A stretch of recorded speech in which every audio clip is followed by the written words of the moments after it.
สารนาแล้วเว้ยคุณงูเดี๋ยวได้อะไรไอ้กาอย่าสาระอะไรถ้าแนนถ้าได้ผ้าเหลืองไงจ้าใหญ่ดีมันทำอะไรวะเดี๋ยวนะมันคิดหรือว่ามันคือเฮือกูแพ้แล้วมึงมาเพี้ยไปขอโทษปูกูไม่ตั้งใจอย่าพ่อฮะใครแม่แพ้ผมเหรอพ่อใครวะนี่ครับผู้ใจกลางผมไหมชื่อเกมเมอร์ไอ้จินเอามึงเอาเกมเมอร์ให้กูเพื่อเสียมึงเด็กนั่งเชมไปนี่คือเสียอายุ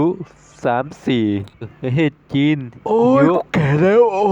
7-6 ปีแล้วก็ฟังเฮ็ดกาเอ้าเชี่ยกูใจหมดเลยยายสิมึงขึ้นเชี่ยอะไรวะมึงขึ้นยังไงวะมึงตายเหรอควาแล้วคุณมึงต้องเสือกเลยวะเพื่อนเฮ้ยพวกดูดิอีสาวของแกใส่มักโรโล่